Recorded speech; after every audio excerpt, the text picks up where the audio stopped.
गांव के पूर्वज कुलमताई नमन जोहार को नमन जोहार, और इस गांव के बसाने वाले उन पूर्वजों को जोहार जिन्होंने यहाँ आकर ये जमीन निकाली और हम लोगों के लिए हमारा भविष्य संवारा। और उन क्रांतिकारियों को भी विशेष जोहार, उन महान क्रांतिकारियों, greatest warrior of this world, I want to salute. Then I will start my speech. Then I will deliver my words here about the history, about the culture, about the faith of the tribals.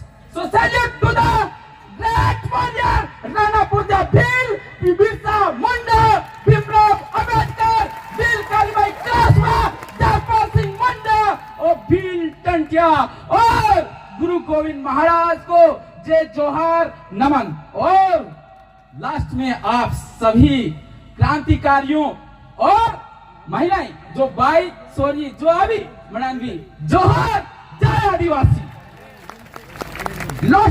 Lots of have been told by the greatest speaker, greatest those have lots of knowledge. They tried in their best way, but lots of have been left. बहुत कुछ बचा हुआ जो आपने सुना है, बहुत कुछ सुना है और बहुत कुछ बाकी है। आदिवासियों का जो इतिहास है उतना ही पुराना है जितना ये धरती आसमान सूरज संध्या है, और इससे पुराना कोई इतिहास इस धरती पर नहीं मिलेगा। और जिनका इतिहास मिलेगा उनके कुछ सन तक सीमित है, कुछ सन तक सीमित है। If you go to study the history of any religions, any class, any caste, then you will find only last 5,000 old. But our history, the history of the tribals, the history of tribals is old as the sun, is old as the earth. मतलब आप समझ गए होंगे कि उतने ही पुराने हैं जितना सूर्य है। तो आदिवासियों का जो इतिहास है उसको बताने में कई पीढ़ियां खप जाएगी, फिर भी नहीं बता पाएंगे। आदिवासियों का जो संस्कृति है वो इतनी समृद्ध है, बताते बताते कई दिन होंगे, लेकिन कई दिन हो जाएंगे लेकिन पूरी नहीं होगी। आदिवासियों का जो विश्वास है, धार्मिक विश्वास है, वो इतना है कि उसको बता नहीं सकते। तो मैं ये कहना चाहूंगा, मैं एक थोड़ा सा इतिहास, एक रत्ती भर इतिहास आपके सामने रखना चाहूंगा। हम इस देश के मालिक हैं, हम इस देश के राजा हैं, हम राजा की संतान हैं और ये देश हमारा है। इस बात का प्रमाण दिल्ली का राजा दल्ला परमार और बांसवाड़ा का राजा बांसिया चरपटा और डूंगरपुर का राजा डूंगर बरंडा भील और उदयपुर का राजा उदा खरारी ये बात के साक्ष्य हैं। आप क्या सोच रहे होंगे कि हमारे प्रतापगढ़ किसी और ने शासन किया होगा? प्रतापगढ़ में प्रतापगढ़ का नाम नहीं आया। अरे हमारा भी वैसा ही गौरवशाली इतिहास रहा, हमारे पूर्वजों ने भी हमारे प्रतापगढ़ के ऊपर शासन किया था। मैं प्रतापगढ़ के अंतिम शासक का नाम बताना चाहूंगा, वो स्थानीय बोली के अंदर है पापड़ देव भील, और वैसे अब तोड़ मरोड़ के अगर बोलेंगे तो बाबरिया भील प्रतापगढ़ के अंतिम शासक थे और उन्होंने प्रतापगढ़ के अंदर शासन किया था। ये इसका प्रमाण कहाँ मिलेगा आपको? प्रतापगढ़ की जो तहसील है देवलिया के अंदर जाओगे तो उनका आज भी बाबर देव का आपको चबूतरा वहां शख्स रूप में मिल जाएगा, और वही शख्स ये कहेगा कि भील आदिवासियों का राज प्रतापगढ़ के अंदर रहा था और रहेगा। हमारी आज जो स्थिति हुई है, whatever the condition of our people due to that we forgotten the history of ours, हमारी आज जो स्थिति हुई है वो हमारे इतिहास को भूल जाने के कारण हुई है। हमारा गौरवशाली हमारा जो इतिहास था वो हमने भुला दिया है, इस कारण से हमारी ये आज स्थिति हुई है। इसलिए वापस उस स्थिति को पाने के लिए हमें संघर्ष करना पड़ेगा, और वो संघर्ष हमें हमारी जिम्मेदारियों को हमें लेना पड़ेगा। We have to take our responsibility, we have to take responsibility and don't think that we are servants. Think about that we are people, ruler of this India, and we will be king of India. Like that way, if you think, and definitely you will get that position. अगर आप इस तरीके से सोचोगे तो वापस आप उस गौरवशाली इतिहास को पा सकोगे। इसके लिए हमें क्या करना पड़ेगा? इसके लिए जो बच्चे पढ़ रहे हैं पढ़े, जो डॉक्टरी करे वो डॉक्टरी करे, जो टीचर बनना चाहता है ज्यादा से ज्यादा नॉलेज प्राप्त करें, क्योंकि आज के समय में हम कह रहे हैं कि हमारा आरक्षण खत्म हो रहा है, आरक्षण खत्म हो रहा है। मैं ये कह रहा हूं कि लगभग आरक्षण खत्म हो गया। खत्म कैसे? कि हर चीज सरकारें निजीकरण कर रही है। निजीकरण, हमारा जो टैक्स इकट्ठा होता है, हम जो पैसा देते हैं, जिस पैसे से टैक्स इकट्ठा होता है वो सारा पैसा निजी संस्थाओं में जा रहा है। सरकारें अब पैसा निजी स्कूलों में दे रही है, निजी अस्पतालों में दे रही है। तो हमें क्या करना होगा? उनको चलाने वाले तो दूसरे हैं और सारा पैसा उनके पास जा रहा है। आपने कभी सोचा क्या? आपने वो पद आ रहे हैं, पद कम आ रहे हैं, यह दिख रहा है, लेकिन करोड़ों अरबों रुपए प्राइवेट अस्पतालों, सीएनजी योजना के माध्यम से और प्राइवेट स्कूलों के अंदर जा रहा है। वो एक निजीकरण के माध्यम से हमारे रिजर्वेशन को खत्म किया जा रहा है। तो हम क्या कर सकते हैं? What can we do and what to do? That's we have to think. That's we have to think. Each and everybody has to think. हर एक व्यक्ति की जिम्मेदारी है कि कैसे हमारी कौम को वापस उस स्थान पे ले जाएं जिस समय पहले थे हम, राजा की पोजीशन में कैसे ले जाए, ये सोचने के लिए सोचना पड़ेगा। और इसके लिए हम हर क्षेत्र में, हर मोर्चे पर हमें लड़ना होगा। तो उसके लिए आपको 2 घंटे एक्स्ट्रा मेहनत करनी पड़ेगी और आने वाले 10 साल के लिए सोचना पड़ेगा। और निश्चित रूप से हम आने वाले 10 सालों में बहुत कुछ कर पाएंगे।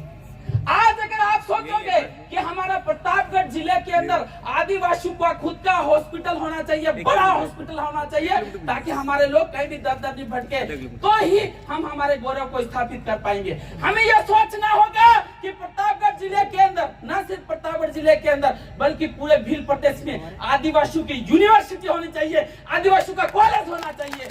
तभी हमारे गौरव को बचा पाएंगे, तभी हमारी संस्कृति को बचा पाएंगे, तभी हमारे जो रिलीजियस फेथ है उसको बचा पाएंगे। और ये आसान, it is not very difficult, it is not very impossible, it is not very big task. It is in our problem, in our mind. We think that it takes very hard. We think that हमारे दिमाग में हम इसको खतरनाक बनाते हैं। मैं ये कह रहा हूँ, अगर भारत प्रतापगढ़ का इतिहास पुनः स्थापित करना है तो आपको बाबरिया भील की मूर्ति स्थापना करने के लिए पूरे जिले में 1-1 रुपया सहयोग करना होगा। खाली 1-1 रुपया। क्या आपके 1 रुपये से कोई 1 ट्रॉली ईंटें देगा, कोई सीमेंट देगा, कोई मिस्त्री देगा, और बाकी पैसों का हम बहुत बड़ी मूर्ति लाएंगे। बहुत जल्द रिसर्च चल रहा है, गहराई से चल रहा है कि हमारा बाबरिया भील कैसा था, हमारा बाबरिया भील कैसा था। और मैं ये मानता हूँ इसके लिए पूरे जिले भर से सहयोग मिलेगा और सबसे बड़ी मूर्ति बाबरिया भील की प्रतापगढ़ के अंदर लगेगी। यही हमारा स्वाभिमान होगा, यही हमारा गौरव होगा। और आने वाली पीढ़ियां देखेंगे इस देश के ऊपर हमारे पूर्वजों ने शासन किया हुआ है। हम जो संतानें हैं, हमारे अंदर जो खून है वो रॉयल खून है।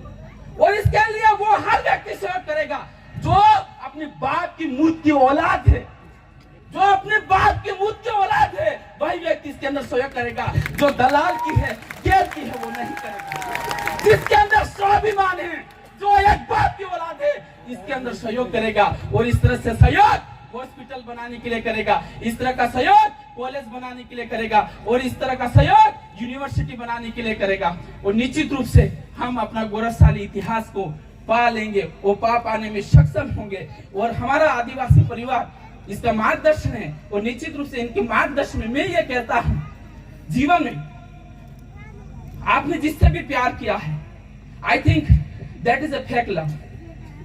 अगर वास्तव में आपके जीवन में प्यार करना चाहते हो तो किससे करना? भील प्रदेश से करना। अब जीना और मरना सब सिर्फ भील प्रदेश के लिए।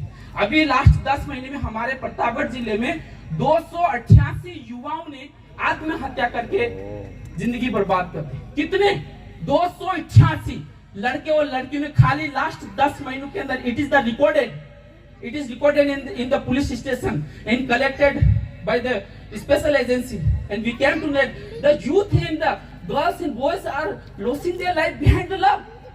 तुम किसका प्यार कर रहे हो? प्यार अगर करना है तो भील प्रदेश के लिए करिए, तो निश्चित रूप से आपका ये प्यार है वो हमेशा के लिए रहेगा। जब तक सूरज चांद रहेगा तब तक तुम्हारा प्यार भील प्रदेश रहेगा। ये सब अपना आपको देखना होगा। I am getting the message also to end my message. My speech definitely. I won't disturb you. I will take only 2 minutes of the last. Because time limitation is, you know that everybody understands the value of the time, and I too understand the value of the time. Last में ये कहूँगा, हमारा short term जो गोल होना चाहिए वो ये होना चाहिए कि ट्राइबल एडवाइजरी कमेटी के लिए हमें संघर्ष करना पड़ेगा। जनजाति सलाहकार समिति के लिए हमें संघर्ष करना पड़ेगा। The president of the TSC as powerful as the chief minister of Rajasthan, as powerful as the prime minister of India, such power existed in the tribal advisory committee president. नहीं समझ में आया? Because I am speaking English, that's why you are thinking that what is he speaking? I am not able to understand. It's okay. मैं आपको हिंदी में बताता हूँ। Tribal जनजाति सलाहकार समिति का जो अध्यक्ष होता है, उसके अंदर भारत के कानून की उतनी ताकत, संवैधानिक ताकत निहित होती है कि जितना राजस्थान का मुख्यमंत्री है, जितना इस देश का प्रधानमंत्री है, उतनी शक्ति ट्राइबल एडवाइजरी कमेटी के अध्यक्ष के अंदर निहित होती है। यानी कि ट्राइबल एडवाइजरी कमेटी के अध्यक्ष और उसकी कमेटी की सलाह के बिना इस ट्राइबल क्षेत्र के अंदर पत्ता भी नहीं हिल सकता है, इतना पावर है। और हमको मिसगाइड किया जाता है कि तुम कर रहे हो, क्या कर लोगे, तुम क्या मुख्यमंत्री बना लोगे? अरे जो मुख्यमंत्री जयपुर में बैठता है वो अपना मुख्यमंत्री नहीं है, जो प्रधानमंत्री दिल्ली के अंदर बैठता है वो नहीं है हमारा। वास्तव में अगर प्रधानमंत्री और मुख्यमंत्री की बात करते हो तो ट्राइबल एडवाइजरी कमेटी का अध्यक्ष होता वही होता है। इसलिए आपको मिसगाइड नहीं होना है, हमें सिर्फ और सिर्फ इसके लिए लड़ना है क्योंकि अभी तक लोकतंत्र धरातल पर लागू ही नहीं हुआ। We are told by the many people that the constitution was implemented in 1953, 26 January in 1956. ऐसा कहा जाता ना, क्या कहा जाता है? भारत का जो संविधान है 26 जनवरी 1950 में लागू हो गया था, लेकिन मैं यहाँ कह रहा हूँ कि वो अभी तक लागू नहीं हुआ, वो अभी तक लागू नहीं हुआ। ये हमारा भ्रम है कि संविधान लागू हो चुका है। कैसे? लोकतंत्र के अंदर आदिवासियों के लिए एक अलग ही परिषद गठित है, वो आज तक गठित नहीं की गई, तो कौन सा संविधान लागू किया गया? ये तो राठौड़ी चल रही, राठौड़ी, आप समझ रहे हो? राठौड़ी, कोई पता नहीं, और ऐसे ही कानून पे चल रहे हैं। तो इसलिए हमारे इस ट्राइबल क्षेत्र के अंदर अगर आप इस देश का कानून लागू करना चाहते हो तो आदिवासी परिवार की सिलेक्शन प्रणाली के माध्यम से 17 में से 17 विधायक भेज दो, उस दिन वास्तव में लोकतंत्र लागू हो जाएगा। ये मैं कह रहा हूँ और आदिवासी परिवार कह रहा है। उस दिन पहला निर्णय लिया जाएगा कि इस क्षेत्र में संचालित जितने भी प्राइवेट कॉलेज है उनको बंद किया जाए, सिर्फ सरकारी कॉलेज चलेंगे और सारा पैसा उसमें लगाया जाएगा। इस क्षेत्र के अंदर जितने प्राइवेट अस्पताल चल रहे हैं सबको बंद किया जाए और सरकारी अस्पतालों को सबसे अधिक सुविधाजनक बनाया जाए और इस पेशेंट को बाहर नहीं जाना पड़े। ऐसे निर्णय लिए जाएंगे। और जो नौकरियां नहीं लड़ रहे अपन, अरे 8 पद ही आए, इस बार तो नर्सिंग में पद ही नहीं आए, सारे उधर चले गए। उसका क्या सॉल्यूशन है पता है? क्या सॉल्यूशन है? अभी तो मदारी की तरह हम ढोल बजा रहे हैं इधर उधर। उसका सॉल्यूशन है ट्राइबल एडवाइजरी कमेटी, वही अंतिम सॉल्यूशन है। Then you have to fight for that. You have to fight for that. If you really, यदि तुम वास्तव में अपने बच्चों से प्यार करते हो, यदि आप अपने बेटा बेटी से प्यार करते हो, तो आज से इस संघर्ष में लागू हो जाएंगे, इस संघर्ष में लग जाएंगे कि हम किस तरह से ट्राइबल एडवाइजरी कमेटी में हम अपने 17 के 17 जनप्रतिनिधि भेजें, और यही सॉल्यूशन है, इसके अलावा कोई सॉल्यूशन नहीं। Thank you because